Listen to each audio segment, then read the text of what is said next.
Hello, hello, welcome back to the Craft Scraps. I am Lauren, and today we're just going to be doing some super cute, really easy Dollar Tree Valentine's Day bags with some heat transfer vinyl. So I found these bags at the Dollar Tree and I just thought they were so cute. They came in a bag of three, $1.25. You really can't beat it. So all I'm going to do for these bags is I'm just going to put a name on them. So I'm going to come over here and make a text box. And this is actually the font I'm going to use. It is the BFC Lovers Hearts font by Cricut. This is for Access members only. So if you don't have access, if you don't have Cricut Access, Font Bundles is a really good resource. This isn't sponsored by them or anything, but this is their free fonts page, and as you can see, they have tons of super cute fonts. They have a couple of Valentine's Day fonts with hearts, so it's just a really good resource. So anyway, that's the font I'm going to use. So I'm just going to type out my nephew's name. So now I'm going to size this, and so the new design space, you used to be able to unlock it. There's like a little lock here. Now you have to come over here and it unlocks it so you can size it however you want. So for the bags, they're a little more than like 2 inches. So I think that'll be a good size font. And that's basically it. So I'm going to come over to make it. I'm going to be cutting this on the mat. And first and foremost, we want to make sure we mirror our design. And actually, I want to go back because I want to space out these letters just a little bit. So I'm just over here under letter space and I'm just increasing the space. So go back to make it on the mat. Make sure we mirror. We're ready to go. Click continue.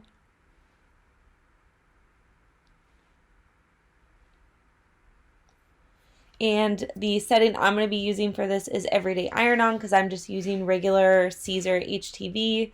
But if you're doing glitter or something like that, then obviously use the glitter iron-on setting or whatever. So I'm using everyday iron-on. It reminds you to make sure it's mirrored, which ours is. So now I'll switch you guys over to the camera so you can see how we're going to make it.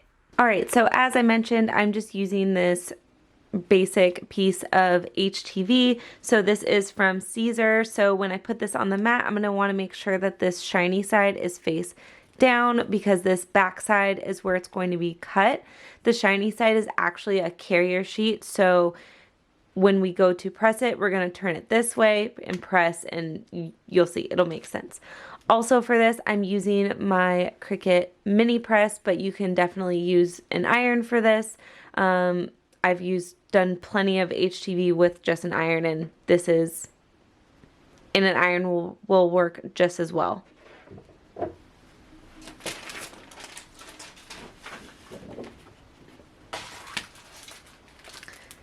And again, these are the bags I'm going to use. So these are from the Dollar Tree. They're just fabric gift bags. They come in a pack of 3, and I just thought they were so... All right, so again, I'm going to put my HTV shiny side face down on the mat. Load the mat into the machine. Our light is blinking, so that means we can load the mat. All right, and our cut light is blinking, so we can cut.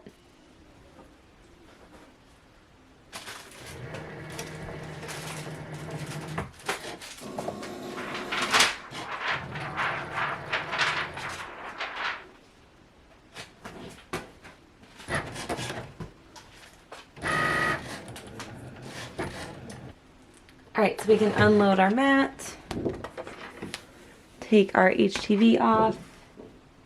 All right, so now so you can kind of see where it's been cut. So now we are going to weed it, and basically all that means is we are going to get rid of all of the extra heat transfer vinyl that we don't need, so we're going to be left with our letters. So to do this with HTV, I like to just peel up a corner And HTV is honestly so nice to work with sometimes. And I'm just going to peel away. So we're done with that. So now I just need to go in and get all of these middle parts of the letters out.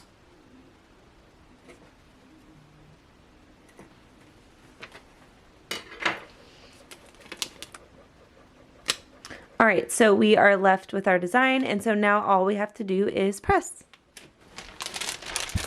So when using the mini press or any of the Cricut presses, they say that you don't have to use parchment paper, but because, you know, this material is pretty fragile and, you know, I don't know if it's the best quality in the world, I'm going to use a piece of parchment paper just to protect everything. So for now, I have this on the second hottest setting. If you're using a regular iron, normally I would say put it on the hottest setting, but if you're going to be using like this exact bag or something like similar, maybe try it a little bit less hot just so you don't burn the bag. But if you're using parchment paper, you should be okay. But just FYI, this is the setting in which I'm using all this. So I'm just going to warm it up a little bit, just give it a little bit of heat. So now I'm going to take my HTV and I'm just going to place it. Now I'm going to put the parchment paper back over it, take my heat press, and I'm just going to give it some good pressure. With the mini press, they tell you to move it around a little bit, so I am, but I don't want to press it for too long. So that was probably like 7 seconds, I would say. And so the way, actually I think I could do this maybe a little bit longer. So maybe like 10 seconds total. All right, and so now I can peel my carrier sheet off. And a good way to tell if it's pressed is you can see like the threads coming through the HTV. So that is a good indicator that it's pressed well. So this one, actually I can maybe do a smidge more, like a smidge. 1, 2, 3, 4.